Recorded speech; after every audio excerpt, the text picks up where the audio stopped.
What's going on, everyone? I'm just a typical, average American, here today to react and learn about how to annoy a Londoner. As an American, I am aware that we have a bit of a reputation of being bad tourists. So today, I want to further develop my ability to annoy Londoners. Yeah, no, but joking aside, I thought it would be fun to look at this topic because a lot of Americans visit London. If we visit the UK at all, oftentimes it's only just London. So I actually thought this could be a helpful video to maybe teach us Americans how to not annoy Londoners when we do visit, you know? According to this video, it's actually titled How to Piss Off a Londoner,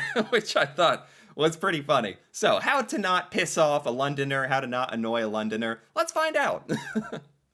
We're going to talk you through the things you should know so you don't piss off any Londoners. Okay, perfect. Let's go. This should be mandatory viewing for any Americans traveling to London, I swear. Tube etiquette. Okay, let's talk about the tube. Now, us Londoners use the tube day in and day out. Oh, yes. This is the London Underground. The tube, big underground, like subway system, trains that go everywhere in London. I kind of am familiar with this a little bit.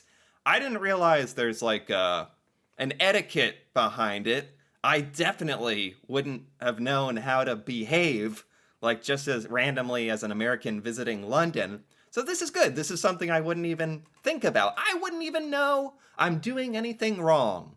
That just absolves me from all responsibility, right? That's the true American mentality I have there, right? In this city, we love efficiency. We have places to go and people to see. Okay. So we've kind of created some unwritten rules in this city to make sure everyone's moving as quickly as we can. So the first thing that you should know is that... Okay, so at its most basic fundamental point here, Londoners probably get annoyed when American tourists come and are trying to figure out how to use the tube, and we're very slow and not doing things correctly. That makes sense. That could be frustrating anywhere in the world, but I think especially because the tube is like the way to get around London. And for people who actually live in London, you probably use it like every day, all the time. And it's very obvious how it works, but not to most of us Americans. So this is good. That when you go into a tube station and you're getting up to the ticket barriers where you're going to pay, you want to have your payment method ready to go for when it's your turn. Londoners tell me all the time how annoyed they get when they're behind somebody going up to the barriers, and then as soon as it's their turn, they're start going around trying to find their phone or their Oyster card or whatever. Okay, this makes sense. Okay, see, this is funny because it kind of touches on a fundamental American cultural topic that us Americans in general, we have a culture of not really respecting others. We're very selfish. We kind of worry about our own personal little bubble, especially compared to other countries, I think. We don't worry how we affect others so much. So we can come across as loud, annoying, not having our stuff ready.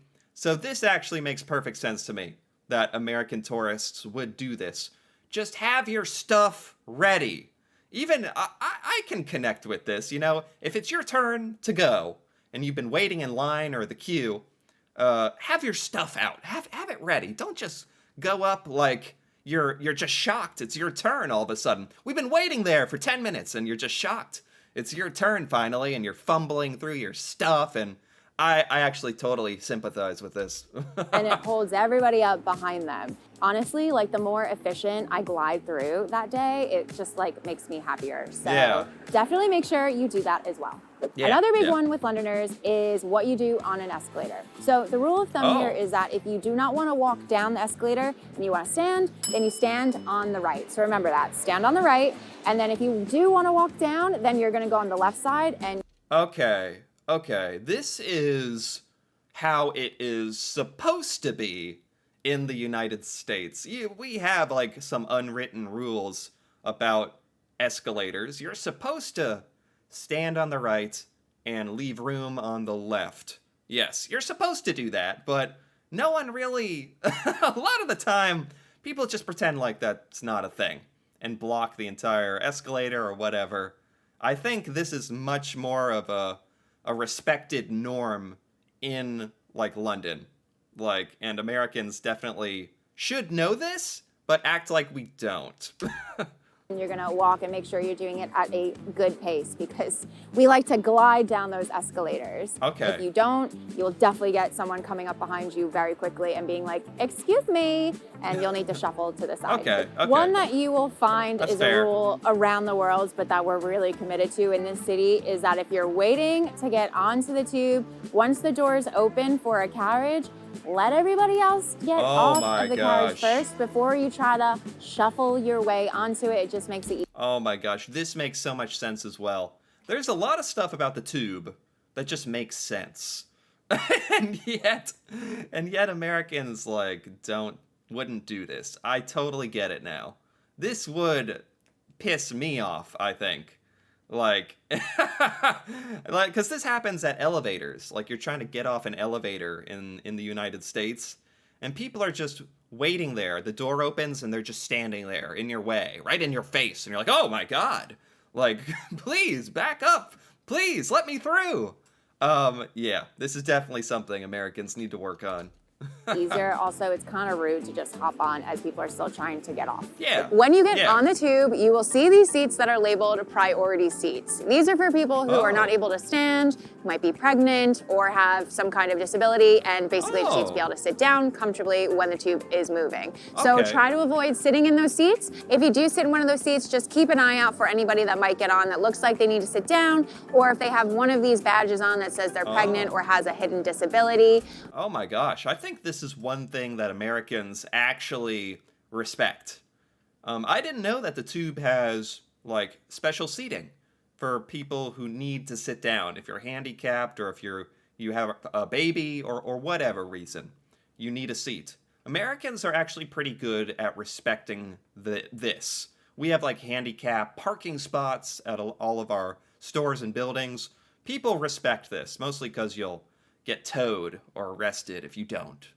But I actually think Americans are good at respecting this kind of thing. Or just looks like they need to sit down and you can offer them your seat. In fact, any seat that you're sitting in, it doesn't have to be a priority one. It's nice to do that if you can. True. Now, if you have a bag with you, if you can, make sure you put it on your lap. Don't put it on one of the seats next to you so that somebody else can sit there. And if you're standing and you have a backpack on, make sure you take the backpack off and put it between your legs, because otherwise you will basically be smacking people in the face with your backpack. See, this is the level of social awareness Americans just don't have and just don't care about. Like, removing our backpack so we don't bump other people.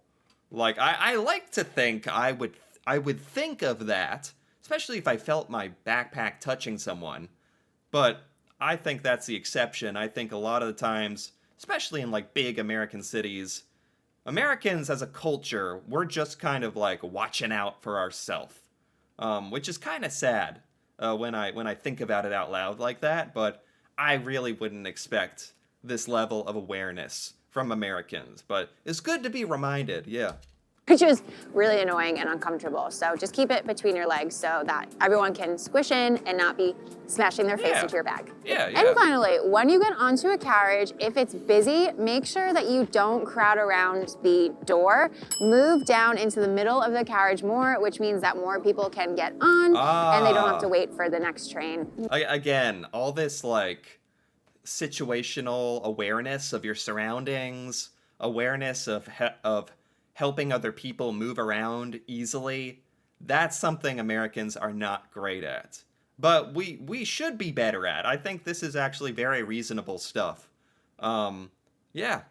And I think it's probably more expected in somewhere like London, which is why Americans, we come across in such a bad light sometimes, is all this stuff this stuff isn't expected as much in the United States. It's like, it's amazing when someone actually like pays attention and doesn't bump into you or apologizes or gets out of the way. That's like special. But in London, I think it's more expected, which is the kind of the difference. We just get people moving to where they need to go faster. Money. Okay, so the first part of this was mostly about the tube, which I think is important. A lot of Americans who travel to London don't come from big cities. America is gigantic. A lot of us come from smaller towns, smaller cities. A lot of us may have never been on a train or subway or that kind of public transportation like the tube in our entire life. So cut us a little leeway, but at the same time, I think it's our responsibility to learn about these things, which is hopefully what I'm doing now. Next, we have money. There's things that we need to know not to do with money, or we will piss off Londoners. Okay, let's see. Okay, let's talk about money. You'll notice when you get to London that Londoners love efficiency, and that's why you'll often see us paying for things with contactless cards or with Apple Pay or Google Pay, and rarely with cash, even if the place does accept cash. So is it annoying if like tourists pay with cash and slows stuff down? Is that actually annoying? Here in America, I wouldn't really think much either way. It's starting to get to the point where it's becoming a little more rare to see cash, but you still see it a fair bit where it's not like annoying here. But if you live in a society like London where everyone is using technology and paying digitally or with their phone or tapping their credit card, I could see where if it's kind of rare to see people using money, and especially if you see a tourist using money, you're like, oh, come on. Using this old barbaric paper bills. What is this, the Stone Age? So if you're able to pay with a contactless payment, then definitely go for that, because that means that everyone behind you won't have to queue for as long. But if you only have cash, that's fine too. Right. Like this idea that everyone has their cell phone out and ready to tap and just go, like that is not what you see here in the United States. That is a level of society and order we are still trying to get to. Also, if you go someplace and you see something listed in pounds, as it will be because we are in England, don't ask the staff what that is in whatever your local currency is. Ooh, yeah. They don't know. And also, currency fluctuates constantly. So that's kind of a weird question to ask somebody in the country that they live in. Oh, yeah. That'd be so weird. Oh my gosh. I can picture Americans doing this. Because Americans have a weird connection with our currency, the US dollar, and think it's like important. And this is just disrespectful as well. Going to another country where there's another currency and then being like, but what is that in dollars? I only have dollars. You accept dollars, right? That's just, oh man, I could see that happening too. Oh no, that's no good. Have an app on your phone so you always know what the conversion is. And finally, if you come to London and think it's expensive, don't complain about it to Londoners. We know it's expensive. We live this every single moment of our lives. We walk out. I don't know how expensive London is, but it's one of the biggest, most famous cities on the planet. Of course it's gonna be expensive. That's if you travel all the way to London and land on your plane and go out into the city and you're like, this is expensive. What the heck? It's like, I don't know. There's no helping you at that point. Like you're just finding out. Or you never thought that might be the case. Outside. And for breathing, we are charged £15. So please keep that to yourself. We don't need to talk about it any more than we were already dealing with it. Okay, so now we have exploring the city. We have to explore the city in such a way as to not piss off Londoners. How are we pissing off everyone just by exploring the city? I'm genuinely curious. about this. One thing you should know about us Londoners, we walk fast and we know where we're going. So if you're Okay. on the pavement walking in front of us and you suddenly just stop short, you might have one of us bumping into you Yeah. because we are walking fast and it's hard to just stop short at this crazy speed. Well, I just hate that in general when people, and Americans do this quite a bit. You're just walking and someone just stops right where they are. They could be right in the middle of the road or the sidewalk or whatever. They just stop and contemplate life. And you almost bump into them and they have no idea. Again, it's that spatial awareness that Americans kind of lack. I swear, as a country, we lack that a bit. It's a bit strange. And I can see her point here just being Londoners like live in London and know where they're going and know what they need to do, and it's just day-to-day life for people living in London. But for tourists, American tourists in particular, London is this like special, incredible, once in a lifetime place where it's confusing and new and like you're in awe and you might just I can see where Americans will probably stop more often than they do here and get in people's way and be annoying without even realizing it. I can totally see that.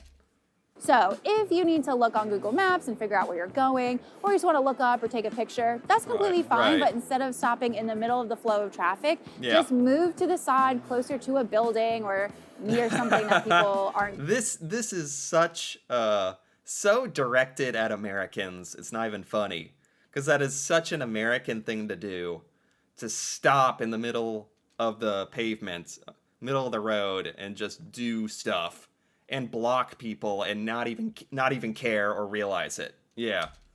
Going to be walking past anyway, and do it there just so you don't obstruct that flow of traffic and everyone can get on their way at an insane speed. Right. That being said, if you're also traveling in a group that's like 3 people or more, please do not all walk 3 in a line while going down the pavement. Usually that means that it takes up most. This is so funny to me.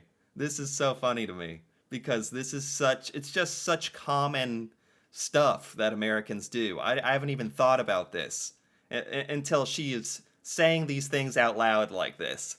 Americans take up the whole sidewalk. We line up in a line. If there's 4 or 5 people, they will stop out of nowhere and block you. It's just this American insensitivity to what's going on outside of yourself. We have no idea. So I'm absolutely starting to understand how Americans can piss off Londoners. I'm getting a bit annoyed just like realizing all this stuff that I think I've just gotten used to, and I don't even think about how annoying it is, or it just drive me insane because it just happens so often. To the pavement and people can't get around you. They will struggle to get by you if they're coming in the opposite direction. Yeah. It's just kind of a pain. Try to stick to like 2 and 2, or if it's really narrow, you might just need to kind of like go one behind the other every once in a while. Right. Just don't take up the whole pavement so no one else can get around. Oh, man. And listen, I know that you guys love the Beatles and you want to come and see where they shot the iconic album cover here on Abbey Road. Yeah, Abbey But Road. the thing is, by law, if somebody is walking across it, the cars that are oncoming have to stop. So if a lot of tourists are in the crosswalk trying to take a photo or a video, it ends up creating a huge traffic jam for the locals in the area. You could end up making somebody late to pick up their kid at one of the local schools. So Oh my God, I have never thought about this. Of course, Abbey Road. So that's in London. Abbey Road. I'm guessing Londoners must try to avoid Abbey Road like the plague. Because I would imagine most American tourists would make their way to this crosswalk and take pictures or a video. Oh, it would be so annoying. Oh my God, if you lived there. If you lived near here and you had to drive by this, so annoying. Oh my God, I've never thought of this. So true. Oh man. So if you do want to take the photo, just be sure to try to do it when there's no oncoming traffic so you don't make somebody stop and cause a traffic jam. Oh, I bet this makes Londoners pull their hair out all the time going by Abbey Road. Oh my God. There you go. By the way, just to clarify, you can use that crosswalk to actually cross the road and have the cars stop. Just Right. don't stand in it trying to get a photo and hold everybody up. Right. I'm surprised it's actually not as crowded as I would have thought, just based on this video right here. It actually just looks like a normal crosswalk here, which I'm a little surprised there's not more people. For way too long, but you can use it to cross. That's completely fine. You might notice a lot of street performers around London, especially in areas like Covent Garden and around here, which is the South Bank. Okay. Now, these street performers, they have to audition and also get a permit for them to be able to play or perform wherever you're seeing them. So if you... Really? I did not know that. Really? Street performers, I thought it was just like an impromptu setup. A person coming out and performing, putting out a bucket for some money, maybe. I thought it was all very informal. They actually need permits and auditions to get a spot in London to street perform. I had no idea it worked like that. What? You stop and you watch for a bit, or especially if you get involved, please be sure that you leave them a donation. You can either leave some coins or some paper pounds, or actually most of the performers these days will have a little card machine so you can tap and donate that way. So. Oh, see, this is a good one. This is one, I had no idea about this. I would not have thought this, actually, as an American. I've been to some American cities, and it's not expected that you tip people. And America has weird tipping customs in our restaurants and stuff. This is not one of them.